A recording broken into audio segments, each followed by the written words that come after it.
Hello everyone and welcome back to the channel. This is the Tottenham Weekly News Review. I'm Leader Dorset Spur and I'm here to talk to you about all the different things that have been going on over the last 7 days and give you my opinion on them and put it out there for you to let me know what you think, whether you think I've got it right or whether you think I've got it wrong or not. It'd be interesting to kind of hear your views on my views, I guess. Apologies, first thing to say, apologies for the late upload of the video. I normally put it out on a Friday, but if you're a viewer of my own channel, then you will know that I have actually been on holiday and I've literally only just come back. So travelling wise has been a bit disruptive to my normal schedule. So apologies to Chris and to all his subscribers for the late upload. But anyway, hopefully that won't ruin it for you too much. Okay, so first things first, I guess the big thing for me this week has been it feels like it's been all about the Tottenham PR machine doing its very best to big up different things that are going on. So the first one that obviously came out was all about Daniel Levy and Vinai. I don't know how to say his name. Sorry, I'm not going to try and butcher it. Basically putting out a video where they were kind of backslapping each other and talking about their mutual respect and what attributes both of them have and all the rest of it. Even going down to the fact that Daniel Levy knows more about red wine than Vinai does. But yeah, really quite interesting video to a certain extent. There was a few things said in it which we can kind of come to. Apologies, I've got to say. Tickling my face, it's driving me mad. We'll come to a few of those bits at the end, but it was just, I've got to be honest, I'm a bit of a skeptic, right? I've supported this team for many years, and I personally just saw this as a bit of a PR exercise to try to improve relationships between Daniel Levy and the supporter base. That's kind of what it felt like to me. I know he does do these kind of end of the season, beginning of the season kind of reviews or videos or whatever, interviews. But this one for me felt very much like trying to reset a scene. It was clear that they were trying very hard to explain that Daniel Levy is a workaholic. And Vinai is also a workaholic. And there was an interesting bit where he was kind of talking about, Daniel Levy that is, was kind of talking about having broad shoulders. And Vinai said, yeah, but I know it hurts you, Daniel. You know, you have got broad shoulders, you have got thick skin, but it hurts you. Implying that this was about when Tottenham lose. But it felt very much like a veiled attempt to kind of say to the fan base, you know, this guy is a workaholic. He loves this club. He's trying his hardest, and you need to get off his back and give him a chance. That's kind of what I read into it, and I might be reading it wrong, but that's how it kind of felt to me. It was very much a, you know, give the guy a break sort of thing. But unfortunately for Daniel Levy, there's been 20 odd years of giving him a break and seeing it his way and trying to do it his way, trying to support through all the different levels of managers, all through the disappointments in finals and semi-finals and all the rest of it. And unfortunately, Daniel Levy needs to lay some of the blame to his own door, him and the board. And I don't think they're ready to do that. And I know you can work as hard as you like. You can say you're working as hard as you like. You can do lots of stuff, but that doesn't necessarily mean that you're doing the right stuff. You know, if you consider, you know, being so close under Pochettino and then deciding that we don't need to do any recruitment for 518 days. What we're going to do is we're just going to go with what we've got and then get surprised when the wheels come off. So I, you know, whilst I kind of get the sentiment. I don't necessarily agree with it. I think he needs to really show by his actions what he's actually going to do now. What does the future hold? He talked as well about Ange Postecoglou and the fact that we won the Europa League, how excited he was.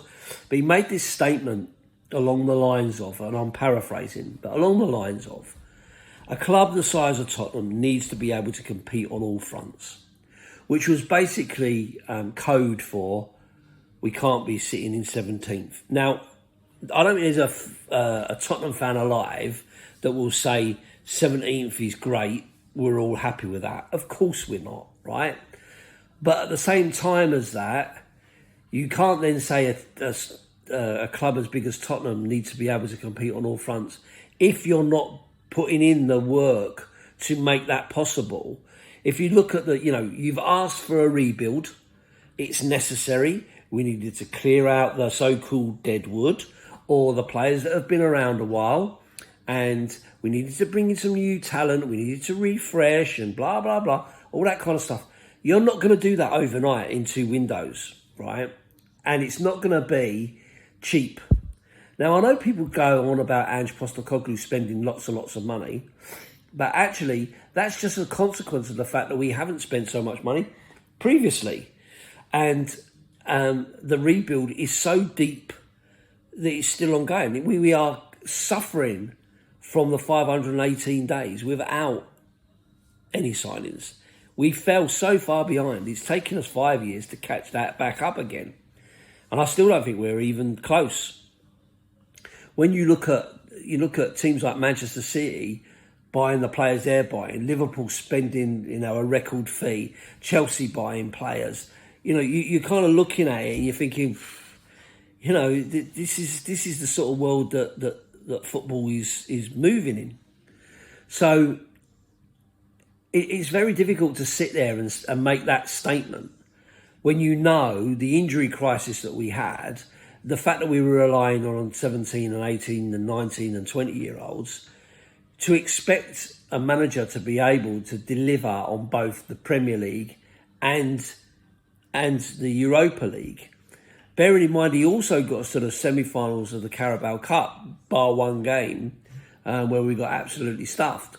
So I think, Daniel Levy needs to take a big look in the mirror and go, well, actually, I'll take some responsibility for that. I doubt he will, but that's what he needs to do. But what he also then even more went on to say, that he wants to win with Tottenham. He wants Tottenham to win. But he wants Tottenham to win the Premier League. And he wants them to win the Champions League. Well, how do you think that's going to happen? You've just dismissed another manager, and we can all argue about whether he's the right person or not. Fine. But you've just dismissed the manager who's won you a trophy, got you to the Champions League, and you've appointed a new manager. Okay. The new manager you've appointed has never won anything. Ever. Okay? Now, Thomas Frank may turn out to be the best manager Tottenham's ever had. He may go on to rebuild and continue to build on what Ange Postecoglou did and take us to another level. That's yet to be seen. But do you think that Chelsea or Manchester City, probably more Manchester City than Chelsea to be fair, will go out and bring in a unproven manager to take you to win the Premier League and the Champions League? Do you really think that? Is a Manchester United doing that? Are Liverpool doing that? Even Arsenal, they're sticking with Arteta, right, who's taken them so close to the Premier League title, regardless of whether I like to say that or not, they have. They feel like there's just one more push to get there. They're a couple of players short because they've been investing and bringing in through their youth and so on. Is what you're doing, is what Daniel Levy's doing, going to take us down at this level as we sit here now? And I'm concerned it's not. And then all of a sudden, the next thing you get is so many rumours. There's more rumours going around than there is in a workplace meal break about this one, that one. I mean, how many players are we linked with now? Eze, Brian Bomo, what was the other one? Semenyo, like Carl Walker-Peters. Honestly, it's just going on and on and on. We were linked with so many players that I don't even know where to look. Oh, what was the other one I read the other day? The guy from, is it Kudos? From West Ham. Apparently he's got an £85 million release clause. And Tottenham are going to table a bid of 50. See, I'm not sure that's going to work, right? It's like walking into Tesco's and saying, this pint of milk's £1, I'll give you 50p. It's not going to work, is it? So I don't get. I'm not saying that Mohamed Kudos is the right player, but what I'm saying is, if the manager and the club believe that this is the sort of player you want to take us to the next level, then you're not going in there with derisory bids. And £50 million is not derisory. I get it, but at the same time, you've got to look at the market of how much players are going for.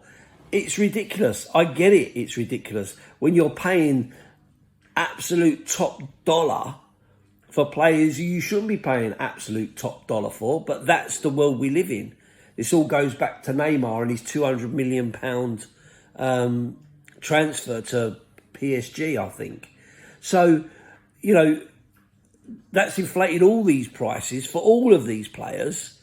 And clubs want to hold on to them, and they want to get as much money as they can, So I'm just concerned that Daniel Levy is sitting there with his CEO, backslapping each other, bigging up each other, talking about how good they all are and what they're trying to do and what they want to achieve, but showing no intent of doing that. So, for me, this summer transfer window, is the most important for Daniel Levy in a very, very long time. Because if he doesn't get it right now, and he doesn't show the right intent now, how are we ever going to move forward from where we are? It'll be another 17 years before we get close again, and another 20 managers before we're even close. I think we'll probably run out of managers by the time Daniel Levy's finished. So it was an interesting watch. I'll be honest, it was an interesting watch. It's only sort of 9 minutes long, but it was an interesting watch. But ultimately, I just thought it was a PR stunt. Just a PR stunt to try and make everybody, believe that something new is going to happen. And I'm not sure it is. I feel like we are simply going down the rinse and repeat that we've been going around for the last 20 plus years.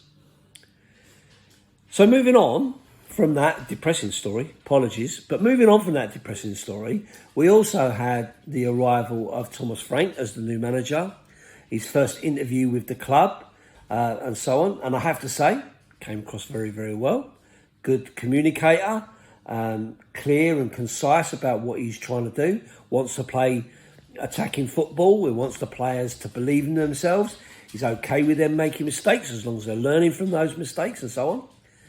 He gave a lot of credit, again, to Ange Postecoglou.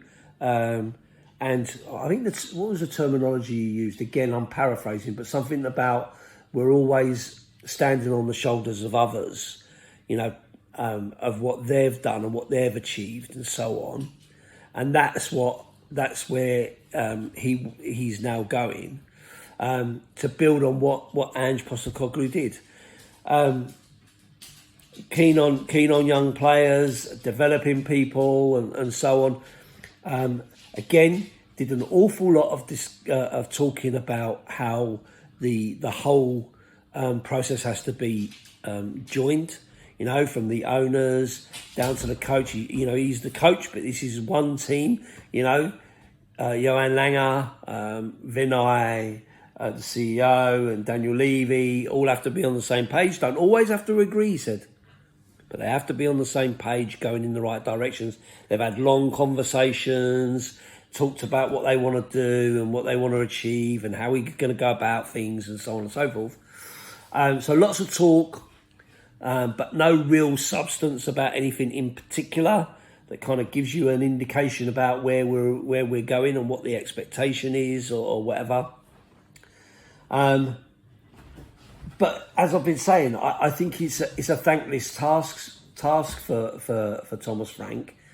You know, he's coming into a team, into a club that's just won a trophy, that's now put him in the Champions League. He's never won anything, and he is going to be under huge pressure, not just from the club, but also from the fan base, because the fan base, to a certain extent, a lot of the fan base were very pro giving Ange another year. I myself was in that camp. We've moved on from it. It wasn't to be. We weren't going to see season 3, so it moves on. Managers come, managers go. So now we're in the Frank era, and he will be judged on his football, and he'll be judged on his results. My concern is he comes in, he gets not off to a great start. He doesn't get the signings he's expecting. And before you know it, you're into the season. You're playing twice a week. You're playing twice a week in a massive competition, and you're getting, you know, roundly stuffed, for instance. That could be a disaster, an absolute disaster. And where do you go from there? Are we going for another mid-season change? You know, make a mistake and we move on. Personally, I'm hoping, you know, my heart, I'm hoping that what actually happens is that he comes in, he gets some backing from the owners, and they give him exactly what he needs. But time will tell. Anyway, thanks for watching. I'll leave it there. Up the Spurs.